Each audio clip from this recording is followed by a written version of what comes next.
మీరు అడుగుతారు సార్, వారిని అడిగిన ప్రశ్నకి సార్ మీకు నాకు వాదన కాదు సార్, దీనికి ఆన్సర్ చేయండి సార్ ప్లీజ్. సీదిరి అప్పలరాజు గారు బీసీ బిడ్డ, ఆయన్ని అరెస్ట్ చేశారు, చనిపోయిన అతను బీసీ బిడ్డే, పాప అతనికి ఏమి న్యాయం చేశాం? నెంబర్ 1 నాకు ఆన్సర్ చెప్పండి.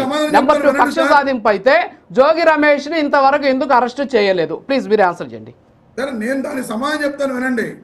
ఇప్పుడు మీరు నేను మిమ్మల్ని ప్రశ్నిస్తే మరో ప్రశ్నతోటి మీరు నన్ను ప్రశ్నిస్తున్నారు తప్ప అంబటి రాంబాబు గారి ఇంటి మీద దాడులు ఇల్లు తగలబెడితే కాదు నేను ఇక్కడ కాదు సార్, దానికి ఆన్సర్ చెప్తారు. అది కూడా అడగండి.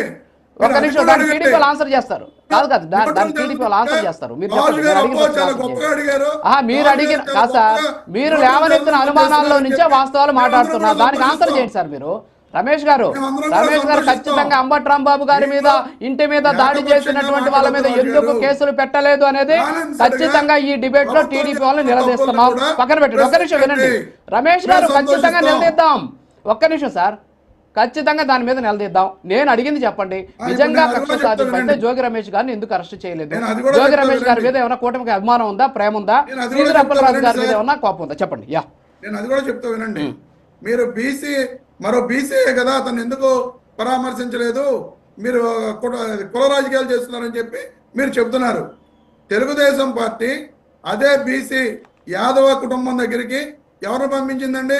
శ్రీకాకుళం జిల్లా మంత్రి టెక్కలి ఆయన గౌరవ కింజరాపు అచ్చెన్నాయుడు గారు ఉన్నారు, మంత్రి గారు. ఆయన ఎందుకు పంపించలేదు? పల్లా శ్రీనివాసరావు గారు, ఆయన యాదవ సామాజిక వర్గానికి చెందిన వ్యక్తి. అలాగే కొలుసు పార్థసారథి గారు, మంత్రి గారు, ఆయన యాదవ సామాజిక వర్గానికి చెందిన వ్యక్తి. కనీసం శ్రీకాకుళం జిల్లా ఇన్ఛార్జ్ మంత్రి కాదు ఆయన. అంటే యాదవుల దగ్గరికి యాదవులను పంపించి వాళ్ళని రెచ్చగొట్టి ఆ విధంగా మీరు ర్యాలీలు చేయండి అని చెప్పి పరామర్శించలేదని అడిగాను. సీదిరి అప్పలరాజు గారి దగ్గర చనిపోయిన కుటుంబాన్ని మీరు ఎందుకు పరామర్శించలేదు? ఒకటే క్వశ్చన్ సార్.